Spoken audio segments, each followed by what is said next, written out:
Local Decision 2024 continues as we get closer to Election Day. Hi, everyone. I'm Eric Nelson. Thanks for tuning us in on North Metro TV. And joining us now is Sue Linser, running for Centennial School Board. Sue, thanks so much for stopping by. And let's start out with giving you the opportunity to tell the viewers about yourself and why you're running. I have been in the community for 19 years. I've had 3 children, 2 of which have already graduated from Centennial, and I have a junior now.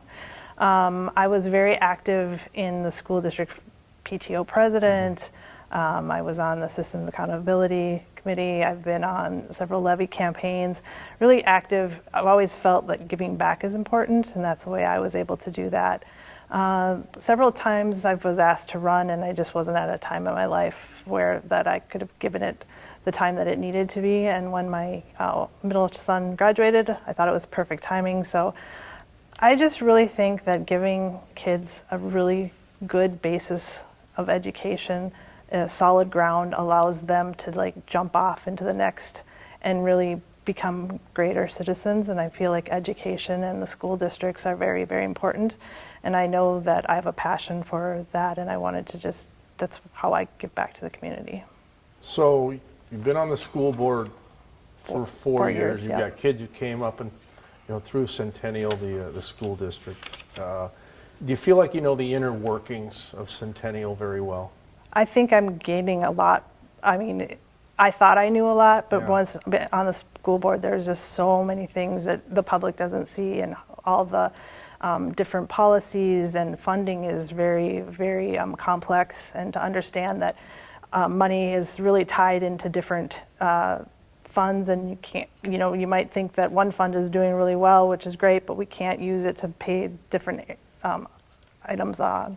So I think that has been very interesting to learn, and it's great that we have some solid executive directors that help us walk through all of that. And again, with your kids either still in the district or having gone through the Centennial school programs, do you feel like they got a quality education? What I like is they were all very different, and they all wanted and needed different things, and I felt that they were all met. So you don't have a one-size-fits-all. Mm-hmm. Not everyone is maybe enjoys activities like a sport, but maybe you can get involved in arts. You can get involved in theater. There's a lot of opportunities, varied programming. You can go to college in the schools. You can go PSEO, or you can do trades. There's a lot of different variety, and I think that's important. What are the top needs for Centennial School District? Continuing with the quality education, coming out of COVID, getting our academic scores up. Also, always the really trying to give a variety of school classes, and also just continuing with achievement gap, trying to narrow that down. I would also say mental health came across loud and clear on our survey, that we need to address that in our schools, both with the students, the parents, and the staff. So having, everyone needs to have a welcoming place to come to and feel that they're healthy, both physically and mentally. I think that's a key thing that we need to work through. And then also just funding in general, unfunded mandates, working with our legislators. We've gone with our legislative breakfasts, have gone really far into understanding, having them understand what we need. And I just think with our district, we are very property heavy community, and that means that a lot of the funding is on our taxpayers. So we need to figure out more of a, more equally funded. And we've been working on that for 20 years or more. So those are really the key. You mentioned COVID. In some ways it seems like, a decade ago. In other ways it seems like yesterday. Mm-hmm. Are schools, specifically Centennial, are they still playing catch up? Because that, for a lot of kids, I think there was a lot of damage done, depending on the age level and what they went through. Well, I definitely think with the academics, we need, and we have great teachers that are supporting that. We have early tests that can tell, hey, these kids need extra help. But mental health, yes, I do think we're playing catch up. I think our society is playing catch up, actually. Budget priorities, what would they be? Just getting more of the money back into the classrooms. We want to try to make sure that we have balanced classroom sizes, and then also giving the opportunities of different various educational opportunities. How would you address the needs of all the students? Because as you know, It's various hard. backgrounds in the district. Yeah, I think that's where you have to meet people or kids where they're at, and I think understanding, based, obviously a lot of test scores are there, but also the social emotional needs. It's hard, right? We have a lot of different kids, but really that's where we have the talented students and staff, or the staff and that really can help bring those opportunities, meet those kids, maybe even make those connections so that the kids feel that they're welcomed and they're comfortable in the schools. Diversity, equity, and inclusion has become a hot button issue in a lot of districts, not just in Minnesota, but around the U.S. Where are you on DEI? I think we've made a lot of strides this last 4 years, especially with, we kind of took some time and got some funding that won't go away, that was through grants. And we've hired we've had some new positions that really are more of a liaison between our new communities. And I think that's really key to help with I also, on the survey, was really great to see that a lot of kids feel that their cultures are being acknowledged and celebrated, and that we often do have ways to go, but I feel like that was really nice to see that the places that we've really put a focus on have paid off. Do you support school choice? I feel like the public schools are really good, and I feel that people have opportunities to do other things. But I come from public schools background. And test scores, and this is pandemic related as well, but those have not gone back to where they were before COVID. How do we get there? Well, I feel like early intervention is key, and then just continuing to meet kids where they are and make sure that they're coming. I think allowing them to really focus on what they need help with, and getting, our teachers are always going through training, our staff, paras. I just really think it's going to be something that we all have to kind of really work for through different ways. Do you support teachers referring to students by preferred pronouns? I think, again, we have to honor all students, and so I really feel that it's important for students to feel comfortable at the schools. What about curriculum?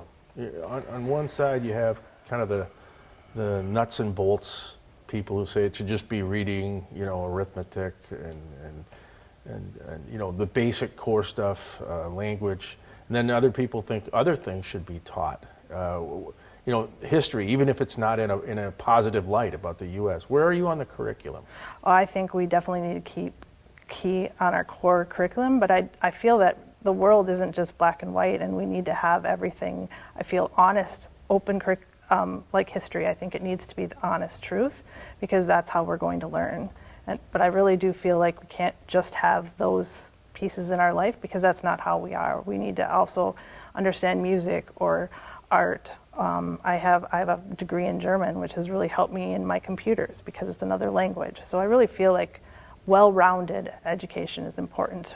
Obviously, though, keeping focus on those key areas. So the core issues, but also having stuff around it. Yes, I think I have a liberal arts degree, and I feel that's really helped me through my life. I've been able to learn, and that's how you learn, is through other diverse exposure.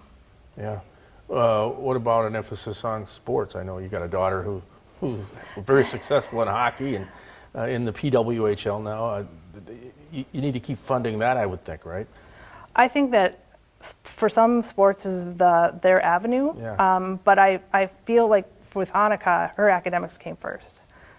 And if she wasn't a good academic, plan B was I mean, plan A is always like your education, but I really feel that you need, and it may not just be sports, it could be band or art. I think extras are important, but again, academics is the core.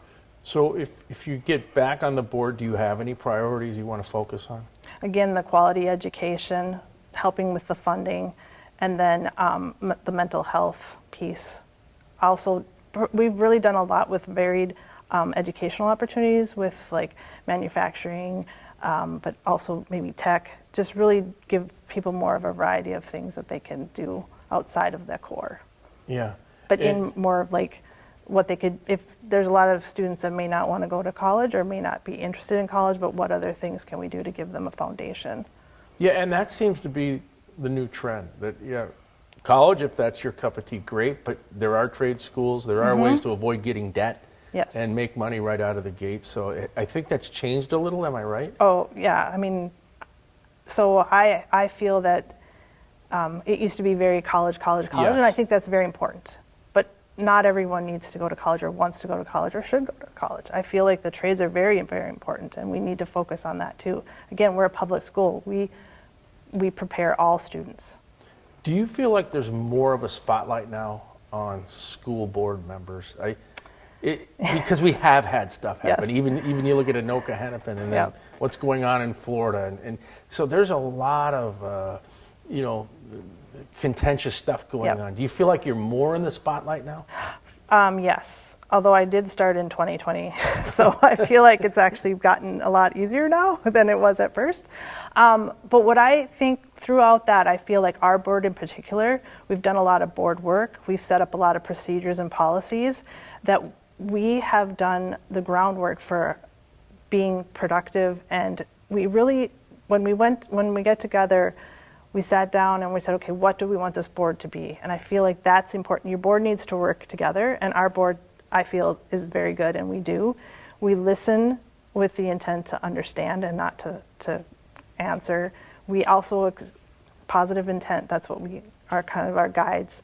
And I feel like even certain things like we used to have a work session and then we had a board meeting right together, and by separating those allows us to get all our questions answered, and so we're not at the board table having these conversations. I think that's key. So I feel like, yes, board members are much more in the spotlight. Do you or your cohorts on the board, do you get a lot of blowback from parents? Because that seems to be another thing that's going on. I would say that this last 2 years we have had less. The first two for sure, but that showed us, hey, we need to step back. We've done some things with the community where we've done open sessions so that they can come in and we can have open conversations, because the public forum really isn't a place that can happen. We've also done an annual survey, which I think is very important, and we've gone through a third party so that it's more, looking at the data and understanding so that we can work towards those, along with our strategic plan and our long-term facilities planning. I think we've brought community members in so everyone's aware. We're trying to be much more transparent. I think those are good things that have come out of COVID, is that we've really gotten a good process in place and really tightened some things up. Are you knocking on doors? Are you letting people know what your beliefs are? I haven't knocked on doors quite yet. I had the wedding last weekend, so that has been my priority. But yes, I will be starting that, getting the signs out. All right, so you've got the floor for another minute here or so. Why should somebody vote for you? I am very impartial. I listen to all sides. I have friends from all political. Unfortunately, we've gotten to be quite political, and I have more of a non-biased opinion. I'm moderate, and I tend to really, I'm here for the kids. I'm in it for their well-being. That's how I want to give back, and I feel like I am able to be impartial and listen, and I really enjoy what we at Centennial are doing, and I'd like to continue that. All right. Well, thanks for joining us. Thank you. Very good. She's Sue Linser, running for Centennial School Board. This is Local Decision 2024.